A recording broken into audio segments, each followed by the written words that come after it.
नमस्कार दोस्तों, आप सभी का एडुटेरिया के करंट अफेयर सीरीज में बहुत बहुत स्वागत है। तो आज हम लोग इस सीरीज का सेट नंबर 7 को डिस्कस करेंगे, जो कि आपका अगस्त 2024 से लेकर जुलाई 2025 तक का करंट अफेयर है। इससे पहले 1 से लेकर 6 तक करंट अफेयर अलग अलग वीडियो में डिस्कस कर चुके हैं। तो आप हमारे स्टडी लूप चैनल को विजिट कीजिए, वहाँ प्लेलिस्ट बना हुआ है एडुटेरिया करंट अफेयर 2025, वहाँ से आप सभी सेट को प्राप्त कर सकते हैं। और इसके साथ साथ अगर आपको प्रैक्टिस सेट का PDF चाहिए तो वीडियो के डिस्क्रिप्शन में टेलीग्राम का लिंक दिया है, वहाँ से आप टेलीग्राम को चैनल को ज्वाइन कर सकते हैं और सभी जो है प्रैक्टिस सेट का PDF आप प्राप्त भी कर सकते हैं। तो अगर आप इस चैनल पर नए हैं दोस्तों तो प्लीज़ दोस्तों चैनल को सब्सक्राइब कर दीजिए, क्योंकि एग्जाम पॉइंट ऑफ व्यू से ये सभी जो है आपका करंट अफेयर्स के प्रश्न बिहार या फिर देश के किसी भी एग्जाम के लिए काफ़ी इंपॉर्टेंट है। तो पहला नंबर का प्रश्न है कि नमामि गंगे कार्यक्रम से संबंधित निम्नलिखित कथनों पर विचार कीजिए और सत्य कथन का चयन कीजिए। 3 कथन दिया हुआ और कौन कौन से इसमें सत्य कथन है। पहला है कि इस कार्यक्रम को 42,500 करोड़ रुपए के कुल परिव्यय के साथ मार्च 2028 तक बढ़ाया गया है। तो ये आपका पहला स्टेटमेंट जो है फॉल्स है। दूसरा है गंगा नदी तथा उसके सहायक नदियों के संरक्षण के लिए 2014 में यह जो है नमामि गंगे कार्यक्रम शुरू किया गया था। तो ये आपका स्टेटमेंट ट्रू है। दूसरा है कि फोकस क्षेत्र जो है सीवरेज उपचार, जैव विविधता, नदी की सतह की सफाई, वनोरोपण तथा जन जागरूकता है इसका फोकस क्षेत्र। तो ये भी स्टेटमेंट ट्रू है। तो नमामि गंगे कार्यक्रम से संबंधित जो है दूसरा और तीसरा कथन केवल राइट है। सो ऑप्शन नंबर सी पहला नंबर के प्रश्न का राइट आंसर हो जाएगा। दूसरा नंबर का प्रश्न देखिए क्या है कि स्वच्छ भारत मिशन जो कि ग्रामीण से संबंधित है, उसमें निम्नलिखित कथनों में से कौन सा कथन सही नहीं है। तो पहला है कि ग्रामीण क्षेत्रों में खुले में शौच को समाप्त करने के लिए 2 अक्टूबर 2015 को शुरू किया गया था। तो ये आपका स्टेटमेंट जो है वो फॉल्स है दोस्तों। ग्रामीण क्षेत्रों में खुले में शौच को समाप्त करने के लिए जो कि कथन सही नहीं है। दूसरा है कि जल शक्ति मंत्रालय के तहत पेयजल और स्वच्छता विभाग द्वारा राष्ट्रव्यापी स्वच्छता मूल्यांकन किया जाता है। ये आपका स्टेटमेंट ट्रू है। 2 अक्टूबर 2019 तक ग्रामीण भारत में 100% स्वच्छता कवरेज हासिल किया जा चुका है। यह स्टेटमेंट ट्रू है। स्वच्छ भारत मिशन ग्रामीण कचरा जो चरण 2 है उसका उद्देश्य 2025-26 तक गाँवों को जो है ODF प्लस मॉडल स्थिति में बदलना है। ये भी स्टेटमेंट ट्रू है। तो असत कथन जो है वो आपका पहला है। तो पहला नंबर का दूसरा नंबर का ए इसका राइट आंसर होगा। तीसरा नंबर है, देखिए हम आपको जो आंसर बता रहे हैं वो आंसर की के माध्यम से बता रहे हैं। तो ये नहीं कहिए कि हमने आंसर गलत बताया है। जो भी बता रहे हैं वो हम आंसर की के माध्यम से एडुटेरिया का। तो अगर आपको जहाँ लगे कि इसका आंसर गलत है तो प्लीज़ दोस्तों उसको पता करने का कोशिश कीजिएगा और अपना जो है सुधार कीजिएगा। तीसरा नंबर है कि ग्रेट ब्रिटेन निकोबार द्वीप परियोजना जो है उससे संबंधित निम्नलिखित कथनों पर विचार कीजिए। क्या है ग्रेट निकोबार द्वीप परियोजना, ठीक है, उससे संबंधित कथनों पर विचार करना है और असत्य कथन का चयन करना है। तो पहला है आपका क्या है कि इसका लक्ष्य जो है अंतर्राष्ट्रीय कंटेनर ट्रांसशिपमेंट, ग्रीनफील्ड हवाई अड्डा टाउनशिप और एक बिजली संयंत्र का निर्माण करना है। ये आपका स्टेटमेंट ट्रू है। यह जो है पाक जल डमरू मध्य के निकट है जो एक प्रमुख शिपिंग मार्ग है। यह स्टेटमेंट फॉल्स है। इसे हिंद महासागर और पनामा नहर के साथ महत्वपूर्ण वैश्विक व्यापार मार्गों से जोड़ने के लिए डिजाइन किया गया है। ये भी आपका स्टेटमेंट फॉल्स है। तो दूसरा और तीसरा जो है असत्य कथन है ग्रेट निकोबार द्वीप परियोजना से संबंधित। So option number B 3 number के प्रश्न का राइट आंसर होगा। 4 नंबर का प्रश्न है कि भारत का पहला बायो मैन्युफैक्चरिंग इंस्टीट्यूट कहाँ स्थापित किया गया है। तो यह स्थापित किया गया है मोहाली में। मोहाली और नहीं ऑप्शन नंबर बी इसका राइट आंसर होगा। सूक्ष्म लघु एवं मध्यम उद्यम के वर्गीकरण से संबंधित निम्नलिखित कथनों पर विचार कीजिए और असत्य कथन का चयन कीजिए। तो पहला है कि सूक्ष्म उद्यम निवेश जो है 2.5 करोड़ टर्नओवर से लेकर 20 करोड़ टर्नओवर है। ये आपका फॉल्स स्टेटमेंट है। दूसरा है लघु उद्यम निवेश जो है 25 करोड़ टर्नओवर से 125 करोड़ है। ये आपका फॉल्स है। और मध्यम उद्यम निवेश जो है 125 करोड़ से टर्नओवर लेकर 500 करोड़ तक है। ये आपका स्टेटमेंट ट्रू है। तो असत कथन है वो केवल 1 और 2 है। सो ऑप्शन नंबर ए इसका राइट आंसर है। ये आपका जो है आंसर के में आपका ऑप्शन नंबर ए दिया है। सो हमने बताया ऑप्शन नंबर ए। 6 है कि देश के पहले वर्ल्ड पीस सेंटर का उद्घाटन कहाँ किया गया है। तो इसका उद्घाटन गुरुग्राम शहर में किया गया है। तो गुरुग्राम यानी option number D right answer होगा। देश के पहले वर्ल्ड पीस सेंटर का उद्घाटन। देश का पहला राज्य जिसने हस्तलिखित बजट प्रस्तुत किया है। तो देश का पहला राज्य जिसने जो हाथ से लिखा हुआ बजट प्रस्तुत किया है उस राज्य का नाम है छत्तीसगढ़। सो छत्तीसगढ़ यानी ऑप्शन नंबर डी 7 नंबर के प्रश्न का राइट आंसर होगा। 8 नंबर का प्रश्न है कि भारत के क्वांटम प्रौद्योगिकी अनुसंधान से संबंधित निम्नलिखित कथनों में से कौन सा सही है। तो ये 4 ऑप्शन में से कौन कौन सा सही है वो आपको बताना है। पहला है कि हाल ही में रक्षा अनुसंधान एवं विकास संगठन DRDO ने भारत के स्वदेशी क्वांटम क्षमताओं को आगे बढ़ाने के लिए क्वांटम प्रौद्योगिकी अनुसंधान केंद्र का उद्घाटन किया। ये आपका पहला स्टेटमेंट ट्रू है। भारत सरकार ने राष्ट्रीय क्वांटम मिशन को 2022 में स्वीकृति दी तथा इसकी अवधि 23-24 से 30-31 तक है। तो यह स्टेटमेंट फॉल्स है। तो केवल जो है पहला आपका ऑप्शन नंबर ए 8 का राइट आंसर होगा। 9 नंबर है कि किस देश की महिलाओं ने लेट्स स्टडी ये नामक जो है अभियान शुरू किया है। लेट्स स्टडी नामक जो है वो अफगानिस्तान देश की महिलाओं ने शुरू किया है। So option number C 9 number के प्रश्न का राइट आंसर होगा। 10 नंबर का प्रश्न है कि कौन सा कथन सही है। आपका देखिए कथन 1 और कथन 2 में दिया हुआ है। तो कथन 1 आपका क्या दिया हुआ है कि भारत जो है वास्तविक GDP यानी कि रियल GDP के आधार पर दुनिया के चौथी सबसे बड़े अर्थव्यवस्था अर्थव्यवस्था बन गई है। और IMF के अनुसार जो है भारत 2028 तक दुनिया का तीसरी सबसे बड़ी अर्थव्यवस्था बन जाएगा। तो आपका जो है ये कथन दूसरा तो सही है, लेकिन पहला सही नहीं है। सो ऑप्शन नंबर 20 का 10 नंबर का राइट आंसर हो जाएगा। लेकिन आपका जो चौथी सबसे बड़ी अर्थव्यवस्था बन गई, ये भी आपका तो स्टेटमेंट ट्रू है, लेकिन आपका जो है आंसर कीमत दे रहा है केवल 20, तो केवल 20 का राइट आंसर होगा।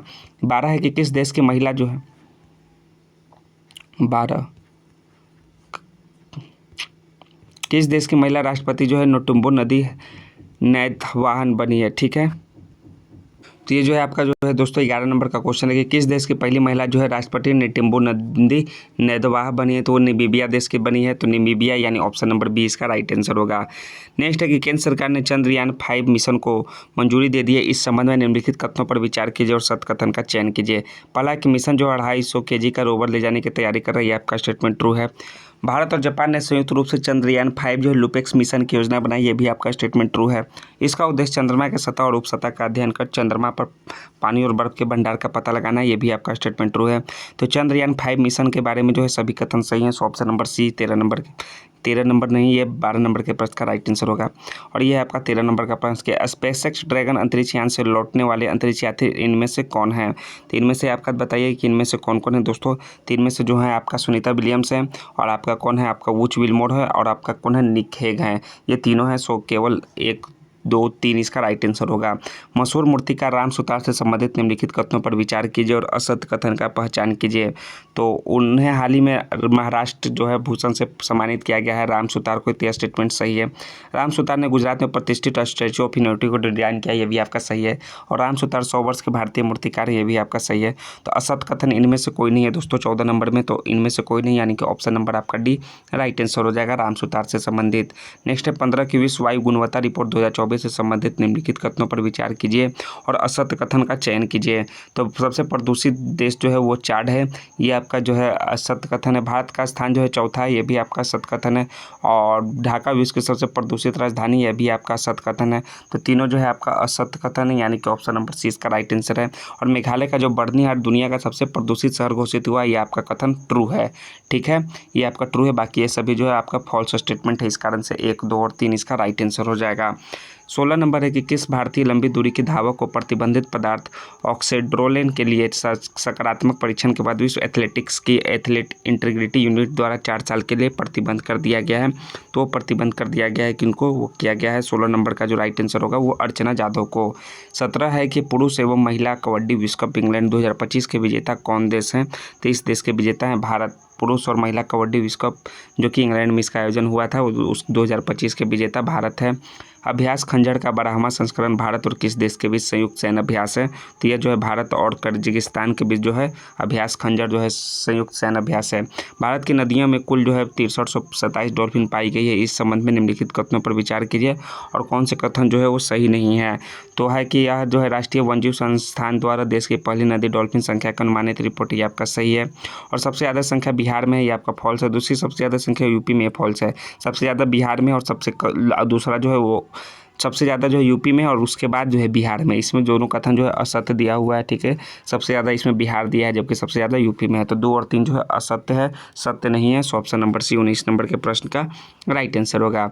19 के बाद 20 है कि केंद्रीय मंत्री डॉक्टर जितेंद्र सिंह ने राष्ट्रीय ध्रुवीय और महासागर अनुसंधान केंद्र से सागर भवन और ध्रुव भवन का उद्घाटन कहाँ किया है। तो इसका उद्घाटन जो है गोवा में किया है। कौन सा सागर भवन और ध्रुव भवन का उद्घाटन। किस फुटबॉल खिलाड़ी को नाइटहुड की उपाधि से सम्मानित किया गया है। तो नाइटहुड के उपाधि से डेविड बेकहम को जो है सम्मानित किया गया है। और हाल ही में अमेरिकी राष्ट्रपति डोनाल्ड ट्रंप द्वारा हस्ताक्षरित जो है टेक इट डाउन एक्ट किससे संबंधित है। टेक इट डाउन एक्ट, ठीक है, टेक इट डाउन एक्ट, यह जो है राष्ट्रपति डोनाल्ड ट्रंप के द्वारा हस्ताक्षरित है। सो यह जो है संबंध है किससे रखता है, ये करता है AI जनरेटेड डीपफेक सामग्री के नियंत्रण हेतु। नेक्स्ट है आपका प्रथम सागरमाथा संवाद कहाँ आयोजित किया गया। तो प्रथम जो है सागरमाथा संवाद जो है नेपाल में आयोजित किया गया। So option number C 23 number के प्रश्न का राइट आंसर होगा। 24 है कि हाल ही में केंद्रीय मंत्रिमंडल ने किस राज्य में उत्तर भारत का पहला सेमीकंडक्टर विनिर्माण संयंत्र स्थापित करने की मंजूरी दी है। तो यह उत्तर प्रदेश में जो है स्थापित करने की मंजूरी दी है। भारत का प्रथम राज्य कौन है जिसने विधानसभा कार्यवाही का प्रसारण सांकेतिक भाषा में किया है। तो सांकेतिक भाषा में वो किया है प्रसारण, उसका नाम है पंजाब। ठीक है, पंजाब विधानसभा।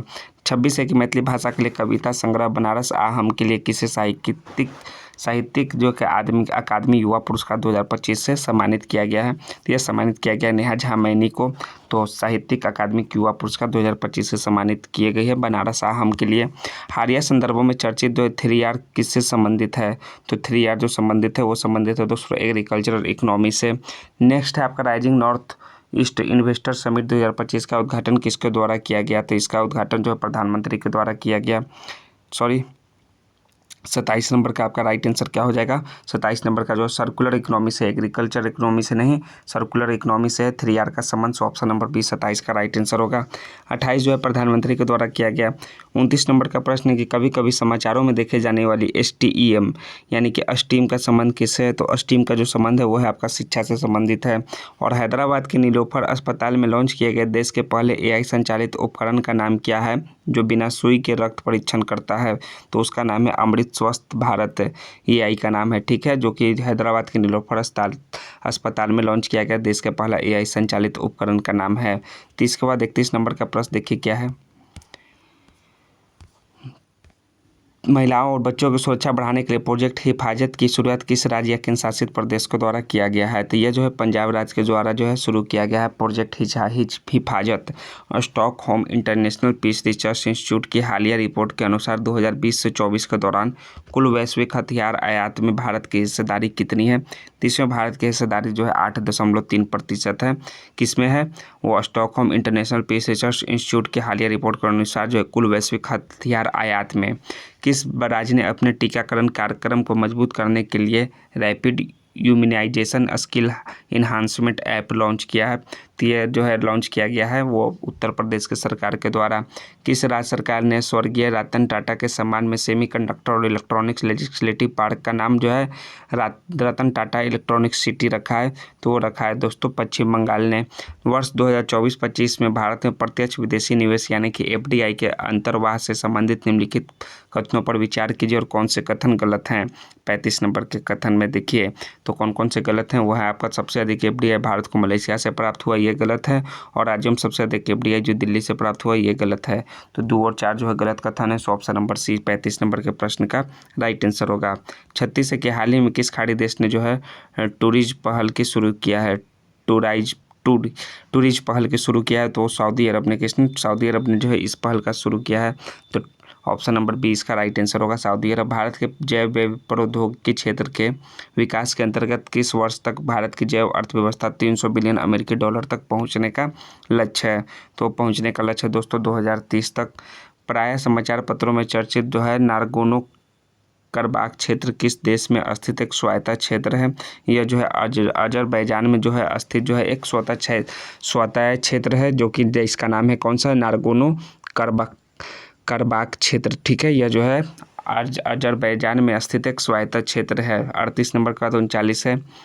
केंद्रीय बजट 25-26 के अनुसार सूक्ष्म लघु एवं मध्यम उद्यम के वर्गीकरण मापदंडों में संशोधन किया गया, तो संशोधित वर्गीकरण के अनुसार लघु उद्यमों के निवेश और टर्नओवर सीमा क्रमशः किस प्रकार है, तो टर्नओवर की सीमा जो है क्रमशः जो है निवेश 25 करोड़ और टर्नओवर 100 करोड़ है, इस प्रकार से 39 का option number C right answer होगा। हाल ही में संसद द्वारा पारित बैंकिंग कानून अधिनियम 2024 के तहत बैंक खाता धारकों को अधिकतम कितने नॉमिनी रखने की अनुमति है देता है, तो अधिकतम जो है चार नॉमिनी रखने की अनुमति देता है। 40 के बाद 41 है कि 7 से 8 मार्च 2025 को बिहार के पूर्वी चंपारण के मोतिहारी में प्रथम सौर वेदनाम उत्सव का आयोजन किया गया, जिसका उद्देश्य क्या था, तो जिसका उद्देश्य था भारतीय सशस्त्र बलों की सैन्य क्षमता का प्रदर्शन कर युवाओं को इसमें शामिल करने हेतु प्रेरित करना। 7 से 9 मई 2025 तक गृह मंत्रालय द्वारा देश के कितने संवेदनशील जिलों में नागरिक सुरक्षा अभ्यास का आयोजन किया गया है, तो इसका आयोजन जो है 244 कितना 244 देश मंत्रालय देश के कितने संवेदनशील जिलों में, वो 44 जिलों में जो है नागरिक सुरक्षा अभ्यास का आयोजन किया गया है। युगे युगीन भारत राष्ट्रीय संग्रहालय कहाँ और किस देश के सहयोग से स्थापित किया जाएगा, तो यह स्थापित किया जाएगा नई दिल्ली में और फ्रांस देश के सहयोग से। पर्पल फेस्ट 2025 निम्नलिखित में से किस एक समूह से संबंधित है, तो ये संबंधित है दोस्तों आपका दिव्यांगजन से, दिव्यांगजन यानी ऑप्शन डी इसका करेक्ट आंसर है 44 का। 45 है कि राष्ट्रीय रोपवे विकास कार्यक्रम भारत सरकार के किस परियोजना का हिस्सा है? तो यह हिस्सा है पर्वतमाला परियोजना का। हाल ही में सर्वोच्च न्यायालय ने विकलांगता आधारित भेदभाव के विरुद्ध अधिकार को कौन सा अधिकार घोषित किया है? तो ये घोषित किया है दोस्तों मौलिक अधिकार को। एकल महिला स्वरोजगार योजना किस राज्य केंद्र शासित प्रदेश ने शुरू किया है? तो ये शुरू किया है उत्तराखंड ने। नेक्स्ट है कि आवास और शहरी मामलों में मंत्रालय ने केंद्रीय आवास आवंटन में दिव्यांग सरकारी कर्मचारियों के लिए कितने प्रतिशत आरक्षण शुरू किए? आवास और शहरी मामलों के मंत्रालय ने केंद्रीय आवास आवंटन में तो ये शुरू किए हैं दोस्तों 4% आरक्षण। नेक्स्ट है आपका किस राज्य सरकार द्वारा राज्य के पहले वैज्ञानिक कोयला खनन ब्लॉक यानी कि सरिंगखम ए का उद्घाटन किया गया है? तो उद्घाटन किया गया है मेघालय के द्वारा। वरिष्ठ नागरिक आयोग स्थापित करने वाला भारत का पहला राज्य कौन सा है? तो भारत का पहला राज्य केरल है। वरिष्ठ नागरिक आयोग स्थापित किया है। तो 50 प्रश्न आपके सेट नंबर 7 के आपके समाप्त हुए और ये रहा आपका आंसर की सेट नंबर 7 का। तो हम जो भी आंसर बताते हैं वो आंसर की के माध्यम से बताते हैं। तो आपको जो इसका PDF चाहिए तो वीडियो के डिस्क्रिप्शन में टेलीग्राम का लिंक दिया हुआ है, तो वहाँ से आप प्राप्त कर सकते हैं PDF, ठीक है, सभी सेट का। तो अगर आप चैनल को सब्सक्राइब नहीं किए तो प्लीज़ दोस्तों चैनल को सब्सक्राइब कर दीजिए। जय हिंद दोस्तों, थैंक्स दोस्तों, और वीडियो को लाइक ज़रूर कीजिएगा।